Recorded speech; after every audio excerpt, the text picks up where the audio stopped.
China has put its armed forces on high alert after the U.S. and Australia strengthened their joint military presence in the South China Sea amid soaring diplomatic tensions over the coronavirus pandemic.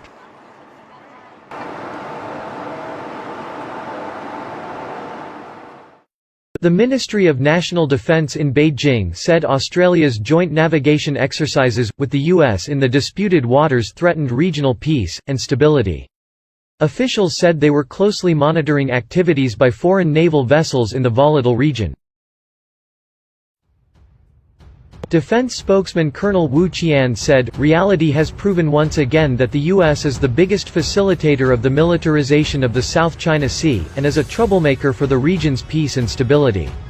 The People's Liberation Army will remain on high alert, and adamantly safeguard national sovereignty, security, and development interests, as well as the peace and prosperity of the region."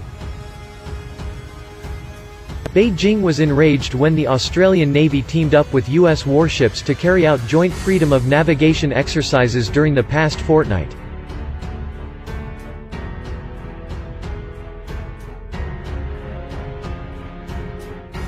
Australian frigate HMAS Parramatta joined 3 U.S. vessels where a Chinese vessel was suspected to be exploring for oil in an area on which Vietnam and Malaysia also have claims. U.S. Secretary of State Mike Pompeo has accused Beijing of provocatively building up its presence in the region while the rest of the world was distracted by the coronavirus crisis which began in China.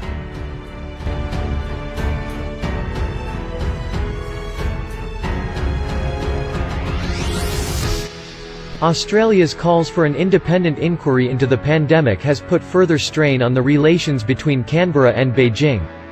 China's ambassador to Australia, Cheng Jingye, warned demands for an investigation could spark a Chinese consumer boycott of students and tourists visiting Australia, as well as beef and wine sales.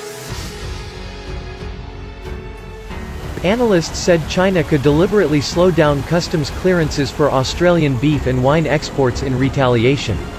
This would drive up costs and also create enough uncertainty for buyers to cancel orders.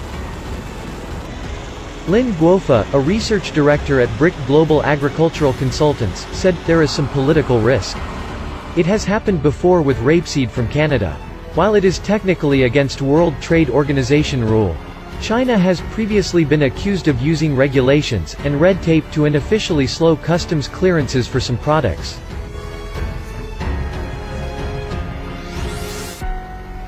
Wang Dewei, general manager of domestic wine marketing company Jidco, said nationalistic Chinese consumers could boycott Australian wine but it was unlikely. But he warned China could hurt demand by changing tariff policies to make imports of Australian wine less attractive. He said, "If there was a change in trade policies, this will bring a significant change to Australian wine sales in China." Trade experts said buyers could cancel orders because they were worried about potential hurdles to shipments clearing customs once they arrived in China. Beijing said its military forces were working hard helping other nations tackle coronavirus. Mr. Wu said the People Liberation Army had sent medical supplies and experts to many countries such as Iran, Pakistan, Myanmar, Laos, Cambodia, Vietnam, and Lebanon. PLA medical teams have also held virtual seminars with peers from Pakistan, Singapore and Russia. Wu said, "The pandemic is a common enemy to mankind. The PLA will continue to collaborate with foreign military authorities to jointly tackle the pandemic."